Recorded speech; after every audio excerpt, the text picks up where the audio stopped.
राजा विक्रमादित्य और अप्सरा कहानी। प्रजापालक विक्रमादित्य को सदैव अपनी प्रजा के सुख दुख का ध्यान रहता था। कौन क्या कर रहा है और किसे क्या दुख है, इन बातों का पता लगाने के लिए वे यदाकदा भेष बदलकर निकल जाते। ऐसे ही वे एक रात बाजार की गलियों में घूम रहे थे। आधी रात का समय था, चारों ओर अंधकार और गहरा सन्नाटा था। गलियों का चक्कर लगाते लगाते वे एक मकान के सामने आए। लैंप का टिमटिमाता प्रकाश बरामदे से बाहर आ रहा था। बरामदे में एक बुढ़िया बैठी थी। वो कभी चरखा चलाती तो कभी हुक्का पीती, कभी हंसती, कभी रोती तो कभी नाचने लगती। विक्रमादित्य को उसकी ये अजीब हरकतें देखकर बड़ा आश्चर्य हुआ। आखिर वह उसके पास जाकर इस स्थिति का कारण पूछ ही बैठे। बुढ़िया बोली, मुसाफिर, तुम अपने रास्ते से चले जाओ, मुझे पूछकर क्या लोगे?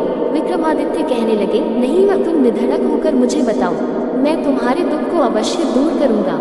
बुढ़िया बोली, मुसाफिर, अगर मेरे दुख को कोई दूर कर सकता है तो वह सिर्फ राजा विक्रमादित्य ही है।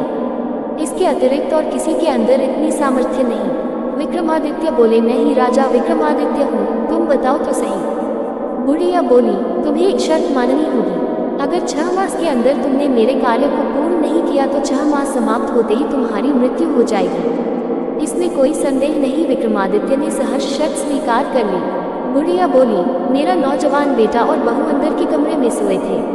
एक दिन जब मैं प्रातः उनको उठाने गई तो देखा कि दोनों ही गायब हैं। उनके बिस्तरों पर सिर्फ बड़े बड़े पत्थर लेटे थे। ये रहस्य आज तक मेरी समझ में नहीं आया और तब से मेरा दिमाग सही काम नहीं कर रहा है। मेरी हालत पागलों जैसी है। अतः तुम 6 मास के अंदर मेरी बहू और पुत्र को अपनी प्रतिज्ञा अनुसार वापस ले आओ, अन्यथा 6 महीने होते ही तुम्हारी मृत्यु हो जाएगी। राजा ने बुढ़िया से विदाई ली और उसी रात राजधानी का परित्याग कर बुढ़िया के बहू बेटे की खोज में निकल पड़ा। घूमते घूमते कई दिन व्यतीत हो गए। भूखे प्यासे भ्रमण करते करते उन्होंने दुनिया का कोना कोना छान डाला, लेकिन कहीं भी उनका पता न चला। एक रात वे एक नदी के किनारे पहुंचे। थकावट के कारण सारा शरीर चूर चूर हो रहा था, अतः नदी के तट पर लेट गए। नदी के किनारे की शीतल वायु के लगते ही उनको नींद ने आ घेरा, लेकिन चिंता के कारण नींद भी कितनी देर रहती। रात के 12-1 बजे के करीब उनकी नींद टूट गई। सोचने लगे, 5 महीने तो समाप्त हो गए, लेकिन मैं अभी तक अपना वचन पूरा नहीं कर सका। 6ठा महीना समाप्त होते ही मेरी मृत्यु निश्चित है। अतः इससे तो अच्छा है मैं स्वयं ही नदी में छलांग लगाकर अपनी जान दे दूं। ऐसा विचार आते ही विक्रमादित्य नदी की ओर चल पड़े। ज्यों ही वे छलांग लगाने लगे त्यों ही उन्हें अंधेरे में कपड़े धोने की आवाज़ सुनाई दी। उन्हें बड़ा विस्मय हुआ कि इतनी रात बीती कौन कपड़े धो रहा है।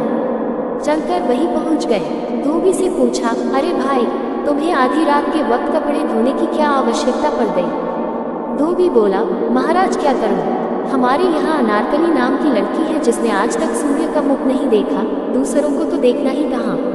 उसके जितने भी काम होते हैं वे रात को ही किए जाते हैं। यहाँ तक कि उसके कपड़े भी रात को ही धोकर सुखाने पड़ते हैं। राजा को ये सुनकर और भी हैरानी हुई। वापस आकर अपने स्थान पर लेट गए और बड़ी देर तक सोचते रहे, लेकिन ये बुद्धि सूझी नहीं। वे सोचने लगे, एक तो मैं ऐसे ही दुखी हूँ, फिर इस झंझट में पड़ने से क्या लाभ। अतः अब तो मुझे डूबकर ही छुटकारा ले लेना चाहिए। वो फिर चल पड़े। जैसे ही डूबने के लिए तैयार हुए, उनकी नाक में धूप की बड़ी मीठी मीठी सुगंध आई और साथ ही निकट से शब्द ध्वनि भी सुनाई दी। विक्रमादित्य सोचने लगे, 2 दफा रुकावट पड़ गई। इसका मतलब ये हुआ कि अभी मेरी मृत्यु ही नहीं, प्रातः हो रही है। शायद कोई साधु महात्मा भगवान की पूजा कर रहा है। चलो उन्हीं के दर्शन करूं। चलकर महात्मा जी की कुटिया में पहुंच गए। महात्मा जी के चरणों में प्रणाम किया और एक तरफ बैठ गए। महात्मा जी उन्हें देखकर बोले, पथिक, लगता है तुम इस समय बहुत दुखी हो, लेकिन तुम्हारे मुखमंडल के तेज से ऐसा आभास हो रहा है कि तुम किसी उच्च वंश से संबंध रखते हो। ढोलक वाला बोला, महाराज, आजकल तो कोई और ही ढोलक बजाता है। आप कुछ देना है तो उसे ही दें। विक्रमादित्य से पूछा गया। उन्होंने 2 वचन मांगे। एक वचन में अनारकली और दूसरे वचन में बुढ़िया के बहू बेटे को, जो वहाँ रसोई का काम कर रहे थे।